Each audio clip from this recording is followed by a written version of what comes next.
Welcome to the Premier League Transfer Show, hosted by an opinionated Scotsman. The big headlines today coming from Burnley, Everton, and as a result of that, Chelsea as well. I'm going to start with Turf Moor. Now, I've been a bit critical of them signing Martin Dúbravka from Chelsea. Stand by it. But like this one, Lesley Ugochukwu is off to Turf Moor for his medical ahead of a permanent transfer from Chelsea. Now, the big heavy hitters are all reporting the same thing for all the transfer rumours we're going to discuss today. David Ornstein, Fabrizio Romano, Ben Jacobs, they're all saying the same thing. None of them are given price tags. It's not just this rumour. We're going to discuss Dewsbury-Hall going to Everton in just a second. No price tag attached to him either. So it's going to be difficult to gauge how much we like this transfer because the fee plays a big part. But on the assumption is around about the £20 million mark, I think this is a good signing for Burnley. Now, I didn't know much about him prior to his loan move to Southampton last season. And whilst they were dreadful, Southampton were stinky last season. Someone at that club last summer could spot a midfielder. Ugochukwu on loan, signing Fernandes, two big ticks in my opinion. And they both look good in a very poor Southampton team. But I think this is the type of signing Burnley need to make. And they have been making in regards to some of the other players they brought in, like Tuanzebe, for example. Someone with Premier League experience, someone that could make it at the Premier League and improve and go on to become, a solid Premier League player for the majority of his career. I think that's what they're getting here. Someone who's deemed not quite good enough for Chelsea is not a bad footballer at all. I like it. Really good ball carrier, very strong, very tall, quite powerful, but when he gets on the ball, he's able to move from A to B pretty quickly and quite aggressively as well. I like his ball carrying attributes. Defensively, quite good as well. Gets stuck in, a hard worker. Offensively, could maybe contribute a bit more in the final third. But it makes sense because of how I think it's fair to expect that Burnley perhaps will be under the cosh a little bit next season and they may be playing a little bit defensive. Therefore, having someone that can travel up the pitch with the ball in possession and can contribute in the middle third and defensive third more than the final third perhaps, it makes sense. I like this transfer a lot. Good signing for Burnley. Now, another good signing for Burnley is the goalkeeper, whose name, when my brain sees this name, it just stops. There's a few names like it. I'm going to say his name wrong, not on purpose, but Buonanotte of Brighton. My brain sees it and just doesn't work. It says, I don't know how you pronounce that, mate. You're just going to have to guess. This is the same. Dbravka. It's Dbravka, right? But my brain says no. I can't say it. It can't roll up. I've got to break it down into like 3 syllables. Dbravka. Anyway. Burnley are after Dbravka from Newcastle. He's looking likely that he's going to be signing for Burnley as well. The replacement for James Trafford, who of course has gone to Manchester City. This is another big tick for me. When Nick Pope got injured at St James's Park last season, he didn't just fill in, he stepped up. I thought he was excellent for Newcastle last season. And I think he can feel a little bit hard done by because when Pope was fit, Pope went back in. I think he deserved to keep the gloves on merit. I think when in Pope's absence, he did a very good job. He was expected to leave, wasn't he, in the January transfer window? He was expected to be going possibly to Saudi. But because of his form, they offered him a new contract. He signed it. And pretty much as soon as he signed it, he was back out the team. My brain's telling me he was dropped for the cup final. I've said it out loud now. I'm not going to edit it. I'm owning this. So if I'm wrong, I'm wrong. I've got my brain's telling me he played the semi-finals and then was dropped for the final because Pope was back. I could have that wrong though, but that's what my brain's saying. So you can understand if that's true, why anyone would get the hump. But I remember his missus taken to social media and she made it clear that... See, I always think when Mrs. Footballer says something on social media, I always assume she's speaking on behalf of the actual footballer. So in this case, Dbravka. So we've had it at West Ham with Areola. Mrs. Areola said stuff on social media. It might be their opinion, but I often think, would they do that without the permission / approval from her husband, because she would know that that's going to cause a little bit of problems for them at the club, possibly. So I always suspect it's what the player wants to say. It's the player that's unhappy. He can't say it. He can't put it on his own social media. So if you put on your missus' one, you've got that plausible deniability, right? You get Eddie Howe goes, "Oi, Mr. Dúbravka, what's this social media?" You go, "That's my missus. It's going to undo me. It's going to undo me. I am pissed off. I do feel like I've been mugged off a bit, but I never said that. That's her opinion. It's up to her. I'm not going to tell her what she can and can't think." That's how I always see it as well. And he would have the right to have the ump. Anyway, comes into the summer. They're after James Trafford. They end up signing Adam Ramsdale. He's got to leave Newcastle. He's too good to be playing third choice. Is he good enough to be number one? At Burnley, perhaps. At Newcastle, no, I don't think so. I think he's good enough to be the second choice goalkeeper at Newcastle. But it looks like they're going to have Pope and Ramsdale. He's on his way to Burnley. I think this is a great signing for Burnley. He showed last season he's good enough in the Premier League.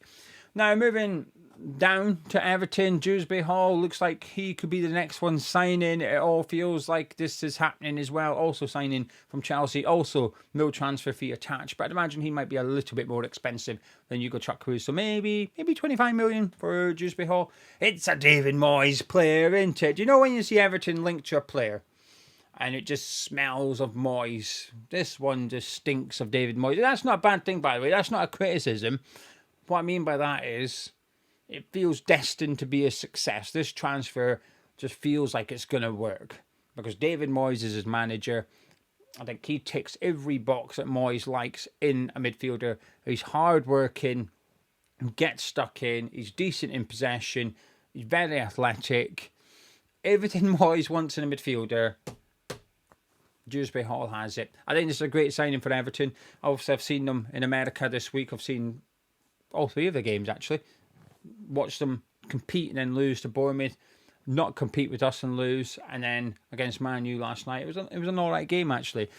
And Moyes is very public about wanting new signings, but he has also said he's expecting transfers to happen soon and that they're quite advanced in some deals. This is perhaps one of them he's alluding to. But again, reliable sources reporting this one. I think this is a good sale for Chelsea. I think this is a good signing for Everton. And I feel like he will be a success at Everton. I'm confident that in a year's time we'll be going, you know what, that Dewsbury-Hall, he was all right. And I think there might be some clubs like West Ham looking, going, maybe we've missed out on him.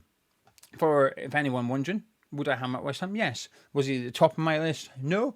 But I certainly would have been happy signing Dewsbury-Hall if Graham Potter wanted to. Another player that could be rocking up at Everton is Tyler Dibling. We discussed him a couple of days ago. They had a bid rejected of 27 million. Sounds like Everton have gone back in at around 35 million. Now, a journalist has said it's been rejected, but the journalist is quite crap, right? Okay? My opinion, the person that's saying this deal has already been rejected is not very good. His initials may be AC. Not going to name names. Wouldn't want to expose Alex Cook like that, but he's not my favourite journalist. Don't think he's very reliable. Had a lot of exclusives not happen. What was it? Oh, I can't remember. It was Steve Cooper, wasn't it? At Nottingham Forest, the first season up. He exclusive sacked. He went on to finish the season with Forest and stay up or something. But anyway, not the best one, but he's the one that's reporting it's been rejected. 35 million, and the reports are Southampton are wanting at least 40. So they don't feel a million miles away. This feels like a deal that could happen. Southampton are willing to sell. Everton want to buy. You would imagine Dibling would be wanting to move to Everton as well. This is a good time to join Everton. It's a good time. I'm still lukewarm on it. I'm still not convinced that this will be the best transfer in the world. I think there's a lot of work to be done to get Dibling into a top winger. Everton / Moyes obviously feel confident that he could go on and become one. I'll say this.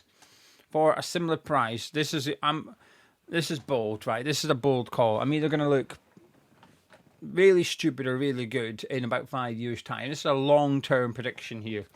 No, the channel might be gone in 5 years' time. I can't even guarantee I'll still be here in 5 years' time. But if the channel's still here in 5 years' time, you can hold me to this. But you're not allowed to judge me for another 5 years. It's a long-term prediction, right? Because it's possible that in 1 year... Let me give you my long-term one, and I'll give you the context around it. Before I do that, if you're new to the channel, do subscribe. I don't know why I'm pointing up there. I do know. I've got a West Ham channel. the subscriber count sits up there, so I've got a habit of going like that. I don't have one on Tartan Geo. Do subscribe. Over 5,000 of you have. They can't all be wrong. They could. But please, if you're new, subscribe and also drop a like on the video as well by clicking thumbs up. Support this opinionated Scotsman who discusses the Premier League and watches way too much football. Here's my prediction. Ben Doak better than Tyler Dibling. I've said it. There you go. I've said it. If I had to pick one, Ben Doak or Tyler Dibling, same transfer fee, I'd go for Doak. Yes, I'm a little biased, of course, being Scottish and all. Don't know, just feel a bit more confident that he will go on and become a top player in the Premier League. Now, this is why it's a long-term prediction. In 12 months' time, I am confident Dibling will look the better of the two. In 2 or 3 years' time, I'm confident Dibling will look the better of the two. That's why I'm saying you've got to give me at least 5. 2030 is when you can judge me on that prediction. Right, Ben Doak. Right, Chelsea. A little bit acknowledgement. I always say praise. It's not praise. Credit, not even that. Acknowledgement. A bit of acknowledgement. There's obviously a lot of focus on how much money they spend, and rightly so. They spend a lot. And they're going to spend more. But they aren't half making a bit of that. Now, some of it, like I've discussed with Joao Felix. Joao Felix. Yeah, Joao Felix. When he went to the Saudi club, and about how the Public Investment Fund owns 61% of they own the company, they invest in the company that owns 61.5% of Chelsea. We've discussed that in the past. So it's not all, well, it is above board, frowned upon most of it, some of it. But what I will say, they've got, with these two sales going through of Ugochukwu and Dewsbury-Hall, they're going to have over 150 million of player sales at that club this summer, maybe even 200 million. Well, we've got Madueke, 50 million, Felix for 45 million, Petrovic for over 20 million. They're racking up the sales. They are bringing in a lot of money. So that's why Chelsea can spend a lot of money, because they're players who are deemed not good enough. They're worth 15, 20, 30 million. Not many clubs in the Premier League can say that at all. So Chelsea, while they're spending a little bit of that, they're also earning a little bit of that. Anyway, there you go. That's it. Last one, 2 things for those unaware. Apparently, Leipzig wants 60 million euros guaranteed for Sesko, so the bid was around 75 million euros plus add-ons, but Leipzig wanted guaranteed, and Sesko's apparently told Newcastle and Man United he will only go to one of those 2 clubs. He's open to both projects, but he's definitely going to one of those. It's just a case of who wants him. Man U have not bid yet, though. So Man U know Newcastle have bid, and they've still not moved. So it'll be interesting. I think by Wednesday, Thursday, we'll have a bit of an... I think we'll know where Sesko's going. And Palhinha has been announced as a Spurs player. And yes, I'm ignoring the Spurs player leaving on purpose. I'll cover it when he actually goes, because I know a video on Tartan Geo is not really a big deal, but he's a bit of a legend, isn't he? There you go. I liked him before he went to Spurs. Anyway, Palhinha, top signing, and bad news for Maddison. He looked in serious pain yesterday, an injury. That's a guy that just can't get a break, isn't it? You know, we always have these discussions about our own players. Oh, this guy, how good could he have been if he never got injured? And Dean Ashton's always the guy for me. Maddison's probably one of those as well in the conversation. How good could he have been if he just wasn't made of Weetabix? Anyway, I'm off. I'll catch up with you tomorrow.